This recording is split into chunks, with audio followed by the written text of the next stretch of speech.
Hello friends, welcome to my channel toppers sphere.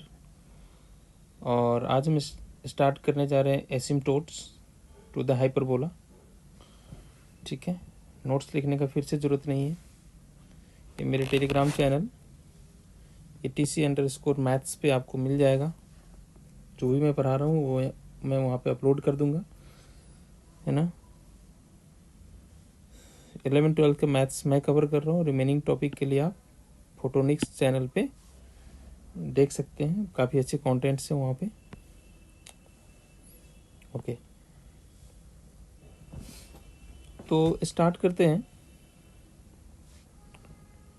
ये question जो है आपको दिख रहा है अभी, वो ऑलरेडी ATC में आ चुका है। Equation of the hyperbola which asymptotes are 3x ± 5y = 0 and vertices are this. हमें इक्वेशन ऑफ द हाइपरबोला पूछा जा रहा है और एसिम्प्टोट्स का इक्वेशन दिया है। ठीक है, इसको हम सॉल्व करेंगे, लेकिन इससे पहले कुछ बेसिक्स को समझते हैं। बेसिक्स में सबसे पहले हमारे पास जो हाइपरबोला होता है वो दो तरीके का हाइपरबोला होता है। एक तो ये हाइपरबोला जो आपको दिख रहा है, स्टैंडर्ड हाइपरबोला बोलते हैं इसको, और दूसरा ये वाला हाइपरबोला जो कंजुगेट हाइपरबोला है। ठीक है, लेकिन हमारा एसिम्प्टोट्स क्या होता है? एसिम्प्टोट्स होता है जो कि हाइपरबोला को इनफाइनाइट पे टच करता है। एक्चुअली हिंदी में ना एसिम्प्टोट्स को बोला जाता है अनंत स्पर्शी। जो अनंत पे जाके स्पर्श करे उसे ही बोलते हैं एसिम्प्टोट्स।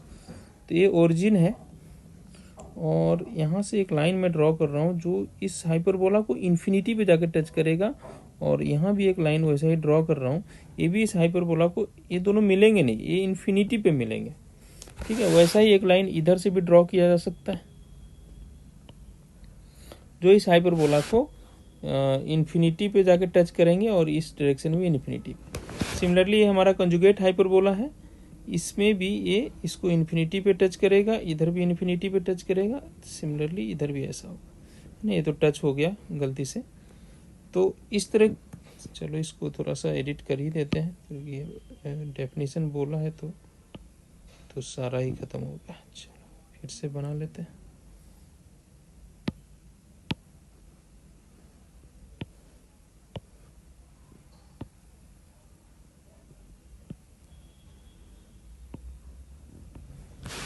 और हमें बनाना है वो ऐसा लाइन जो इसको इन्फिनिटी पे अभी भी टच कर रहा है ना। ओरिजिन से पास हो रहे हैं, ये टच नहीं कर रहा है यहाँ पे ना, ये इन्फिनिटी पे जाके इसको टच करेगा। तो इसी लाइंस को, ये जो दो लाइन हमें दिख रहे हैं, है ना, इसे ही बोला जाता है एसिम्प्टोट्स। यही है अपना एसिम्प्टोट्स, और ये भी अपना है एसिम्प्टोट्स। तो दो लाइन है ना, तो जब भी एसिम्प्टोट्स का इक्वेशन पूछा जाता है तो दोनों लाइन के इक्वेशन को कंबाइनली पूछा जाता है, माने दोनों लाइन के इक्वेशन को मल्टीप्लाई करके आंसर बोलते हैं, और उसे हम लोग बोलते थे पेयर ऑफ स्ट्रेट लाइन। मैं already pair of straight line cover कर चुका हूँ, उसमें आपने देखा है। एक क्वेश्चन कर लेते हैं। देखो, हमें क्वेश्चन गिवन है, if 2x² - 3y² + 4x + 6y - 9 = 0 represents hyperbola, find the equation of its pair of asymptotes. अब देखो, हमें इक्वेशन ऑफ हाइपरबोला दिया, बोला इसका एसिम्प्टोट्स बताओ। मज़ेदार बात यहाँ ये है, सोल्यूशन स्टार्ट करते हैं, कि जो इक्वेशन ऑफ हाइपरबोला होता है और उसके एसिम्प्टोट्स का जो इक्वेशन होता है उसमें बहुत ज़्यादा डिफरेंस नहीं होता, वो सिर्फ और सिर्फ कांस्टेंट में डिफर करते हैं। इस पॉइंट को नोट कर लेते हैं। इक्वेशन ऑफ एसिम्प्टोट्स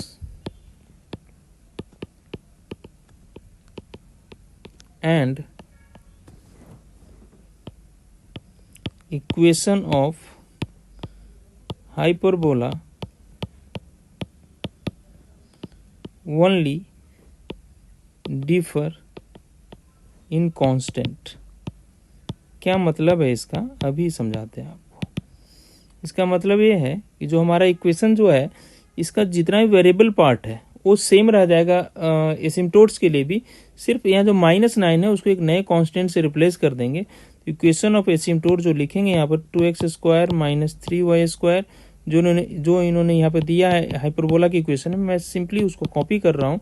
बस -9 की जगह लैम्डा आ जाएगा = 0। ये हो गया हमारा पेयर ऑफ एसिम्प्टोट का इक्वेशन। लेकिन अब एसिम्प्टोट निकालेंगे कैसे, ये लैम्डा निकालेंगे कैसे? तो लैम्डा निकालने के लिए ऑलरेडी आपको मैं बता चुका हूँ, ये हमने पेयर ऑफ स्ट्रेट लाइन में कवर किया था कि अगर ये इक्वेशन एक पेयर ऑफ स्ट्रेट लाइन को रिप्रेजेंट करता है, उसका कंडीशन क्या है। इसका कंडीशन होता है, मैं दोबारा बता देता हूँ, अगर x square plus 2hxy plus by² plus 2gx plus 2fy plus c equal to 0 एक पेयर ऑफ स्ट्रेट लाइन को रिप्रेजेंट करता है, इसके लिए मैंने आपको लर्न करवाया था, a handsome guy having black Ferrari going for college, ये जो डिटर्मिनेंट होता है इसका वैल्यू 0 होता है। A handsome, H for handsome, G for guy, having, B for black, F for Ferrari, going, G for going, F for C for college. तो इस determinant का वैल्यू 0 होना चाहिए। तो मैं इन दोनों इक्वेशन को कंपेयर करके ए बी सी इन कांस्टेंट्स का वैल्यू पता कर लेता हूँ, इसमें रख दूंगा और वहां से लैम्डा ऑटोमेटिकली आ जाएगा। तो अगर आप इन दोनों इक्वेशन को कंपेयर करेंगे तो यहाँ पर आपको जो ए का वैल्यू आएगा वो आ जाएगा 2, बी का जो वैल्यू आएगा y² का कोफिशिएंट -3, यहाँ x का कोफिशिएंट 4x है और यहाँ पर 2g है, तो 2g इक्वल टू 4 लिखेंगे तो g का वैल्यू 2 आ जाएगा, है ना। उसी तरीके से 2f का वैल्यू यहाँ 6 है तो f का वैल्यू 3 हो जाएगा और c का वैल्यू हो जाएगा c का वैल्यू लैम्डा हो जाएगा। अब इन कॉन्स्टेंट्स का वैल्यू इस डिटर्मिनेंट के अंदर रख देते हैं। तो ये डिटर्मिनेंट में पहले a रखा और एक्स वाई तो है ही नहीं, तो h का वैल्यू क्या हो जाएगा, h इस इक्वेशन में कहीं भी एक्स वाई नहीं है और यहाँ एक्स वाई है, मतलब उसमें एक्स वाई नहीं है तो h का वैल्यू, एक्स वाई का कोफिशिएंट h है, 2h है और यहाँ है ही नहीं वो 2h, तो 2h का value 0, therefore h equal to 0। अब इसमें हम इस डिटर्मिनेंट में a का वैल्यू 2, h की जगह 0 0, g का वैल्यू मेरा आया है 2 2, b का वैल्यू आ गया -3, f का वैल्यू 3 3 और c का वैल्यू लैम्डा रख दिया, a आ गया 0। अब इसका वैल्यू हमें कैलकुलेट करना है। डिटर्मिनेंट को ओपन कर लेते हैं, चलो अलोंग फर्स्ट कॉलम, है ना, opening along first column.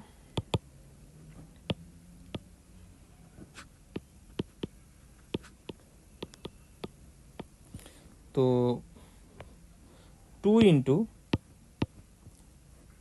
-3 lambda -9, hope सभी को डिटर्मिनेंट ओपन करने आता है, प्लस -0 इंटू कुछ भी आया क्या फर्क पड़ता है, वो तो 0 ही हो जाएगा, प्लस 2 इंटू जो हो जाएगा ये 0 इंटू 3 और -6 तो ये +6 हो जाएगा। तो यहाँ को इसको सॉल्व कर रहे हैं तो हो जाएगा -6 लैम्डा -18 प्लस 12 इक्वल टू 0। यहाँ से आप देख सकते हैं कि यहाँ पे ठीक है, तो यहाँ से हम कॉमन ले लेते हैं 6, है ना, तो ये हो जाएगा minus lambda -3 plus 2 equal to 0। तो 6 को इधर से इधर ट्रांसफर करेंगे, 0/6 इज 0 ओनली, और हो गया माइनस लैम्डा -1। तो यहाँ से आप देख सकते हैं लैम्डा का वैल्यू जो आ रहा है वो -1। तो हमने लैम्डा डिटरमाइन कर लिया। फिर से वापस एक बार रिकैप कर देते हैं। जब भी हमें आपको हाइपरबोला के इक्वेशन दे और एसिम्प्टोट निकालने बोले, आप कांस्टेंट को लैम्डा से रिप्लेस करो, है ना, उसको इस इक्वेशन के साथ कंपेयर करो, कांस्टेंट का वैल्यू पता करो, इस डिटरमिनेंट में रखो और ओपन कर दो और डिटरमिनेंट लैम्डा का वैल्यू आ जाएगा। ठीक है, अब आ जाते हैं नेक्स्ट टाइप ऑफ क्वेश्चन। इसमें और भी पूछे जाते हैं। वो क्या होता है, मान लो अगर हमें दे दिया find the equation of pair of asymptotes to the hyperbola, और इस बार हमें जो हाइपरबोला दिया है वो स्टैंडर्ड इक्वेशन टाइप का दिया है, मतलब ये क्रॉस मल्टीप्लाई करके और एक्स वगैरह का टर्म नहीं है। तो ऐसे इक्वेशंस का एसिम्प्टोट निकालना काफ़ी आसान होता है। तो चलिए इसमें से फर्स्ट पार्ट हम सॉल्व करते हैं। अगर ऐसा आपको स्टैंडर्ड इक्वेशन दे दिया है x² - y² upon b² equal to 1, तो सिंपली क्या करो, जो मैं बताया 1 का वैल्यू लैम्डा रखोगे, फिर पेयर ऑफ कंडीशन, इसका वैल्यू देखो, इक्वेशन ऑफ हाइपरबोला और एसिम्प्टोट सिर्फ और सिर्फ कांस्टेंट में डिफर करता है। तो यहाँ 1 का वैल्यू लैम्डा रख सकते हैं और सॉल्व कर सकते हैं, लेकिन उतना करने का ज़रूरत ही नहीं है। आप इस तरह का इक्वेशन हो तो सिंपली क्या करो, जहाँ पे 1 है ना उसको 0 कर दो। इस तरह का इक्वेशन है तो अब क्रॉस मल्टीप्लाई कर लो, आपका इक्वेशन आ जाएगा। तो क्रॉस मल्टीप्लाई कर लेते हैं, x square upon 9 equal to y square, sorry थोड़ा मतलब सिंप्लीफाई कर लेते हैं इसको। क्रॉस मल्टीप्लाई किया, 16x square equal to 9y square. अब इस 16 को इधर से इधर ट्रांसफर कर देते हैं, 9/16 y स्क्वायर। अब एक्स स्क्वायर स्क्वायर इधर से इधर लाते हैं तो हो जाएगा plus minus square root 9/16 y square, और ये आ जाएगा प्लस माइनस 3/4 y। ये आ गया अपना पेयर ऑफ, लेकिन दोनों अलग अलग आए हैं ना, तो इस एक पर प्लस साइन लेंगे तो x इक्वल टू 3/4y, मतलब 4x minus 3y equal to 0 आ जाएगा। और जब आप इसी में माइनस साइन लेंगे तो ये आ जाएगा x equal to minus 3/4y, तो हो जाएगा 4x plus 3y equal to 0। ये सेकेंड इक्वेशन आ गया। लेकिन हो सकता है आपका आंसर में ना दोनों को मल्टीप्लाई करके दे दें, है ना, दोनों एसिम्प्टोट को मल्टीप्लाई, चूँकि पेयर ऑफ एसिम्प्टोट का आंसर देता है तो हो जाएगा 16x square minus 9y square equal to 0। This is the equation of pair of asymptotes. ठीक है, तो ये हो गया आपका एसिम्प्टोट्स निकालने का तरीका जब हमें डायरेक्ट इक्वेशन गिवन हो। अब इसका सेकेंड पार्ट रह गया। सेकेंड पार्ट में भी आपको क्या करना है, सिर्फ इस 1 को कर दो 0, फिर से जैसा मैंने किया है उसी तरीके से आगे प्रोसीड कीजिए, है ना। Y square by 25 equal to x square upon 4, वहाँ से वाई स्क्वायर को इधर से उधर ट्रांसफर करेंगे, plus minus square root of हो जाएगा। दो इक्वेशन आएगा, दोनों को मल्टीप्लाई कर देना और आंसर आ जाएगा। होप आप इस पार्ट को इजिली कर लेंगे क्योंकि वो उसी तरीके का है।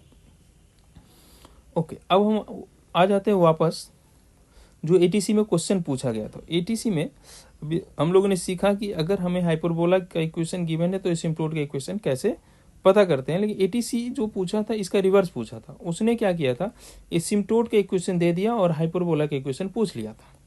देखिए, equation of the hyperbola whose asymptotes are this and vertices are this. अब इसको कैसे करते हैं, फिर से बात वही है, क्या बताया आपको कि हाइपरबोला एसिम्प्टोट जो होता है, आपको अगर हाइपरबोला निकालना है तो हाइपरबोला का जो इक्वेशन होता है वो एसिम्प्टोट के इक्वेशन में सिर्फ कांस्टेंट को चेंज करने से आता है। ये मैं पहले बोल रखा हूँ। या एसिम्प्टोट के इक्वेशन में हाइपरबोला निकालना है तो आप कांस्टेंट को चेंज कीजिए, या हाइपरबोला से एसिम्प्टोट निकालना है, दोनों केस में कांस्टेंट को ही ऐड करते हैं। इस बार हमारे पास एसिम्प्टोट्स गिवन है। क्या क्या एसिम्प्टोट्स है देखिए। एक एसिम्प्टोट है 3x plus 5y equal to 0, और यहाँ पर एक माइनस साइन भी है, 3x minus 5y equal to 0। तो पेयर ऑफ एसिम्प्टोट्स कैसे आ जाएंगे, इन दोनों को मल्टीप्लाई कर देते हैं, तो दोनों अलग अलग एसिम्प्टोट्स था, अब पेयर ऑफ एसिम्प्टोट्स हो जाएगा। तो यहाँ a plus b into a minus b का आइडेंटिटी लगाते हैं, a square minus b square, तो अगर ये हो जाएगा a square minus b square, ये कितना हो गया 9x square minus 25y square equal to 0। ये है एसिम्प्टोट्स। लेकिन हमें चाहिए क्या, हमें चाहिए हाइपरबोला। तो सिंपल है, इस इक्वेशन हाइपरबोला जो होगा उसको इस इक्वेशन में हमें जो है कांस्टेंट ऐड कर देना है, और अगर इस कांस्टेंट का वैल्यू हमने पता कर लिया तो हमारा हाइपरबोला निकल आएगा। ठीक है, अब कांस्टेंट कैसे पता करेंगे, देखिए क्वेश्चन में एक और डेटा है। मैं आपको बार बार बोलता हूँ कि क्वेश्चन सॉल्व करना में मतलब गिवन डेटा को यूज करना। अभी इसने बोला कि वर्टिसेस ए है, इसको तो हमने यूज ही नहीं किया।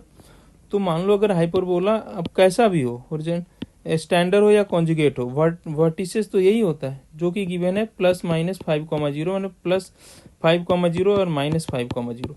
मतलब ये जो पॉइंट है वर्टेक्स, ये इस हाइपरबोला के ऊपर लाई करेगा, मतलब इसको सेटिस्फाई करेगा। मतलब x के जगह 5 और y के जगह 0 रख दे तो इसको सेटिस्फाई करेगा। तो इस इक्वेशन में x के जगह मैं रख रहा हूँ 5 और y के जगह रख रहा हूँ 0 प्लस लैम्डा, और यहाँ से देखो लैम्डा निकल आएगा, तो हो गया 2 to 5 plus lambda equal to 0। तो लैम्डा का जो वैल्यू आया वो आ गया -2 to 5, तो अब इस इक्वेशन में लैम्डा की जगह रख देते हैं 225 -225, तो इक्वेशन हो जाएगा 9x² -25y² -225 इक्वल टू 0।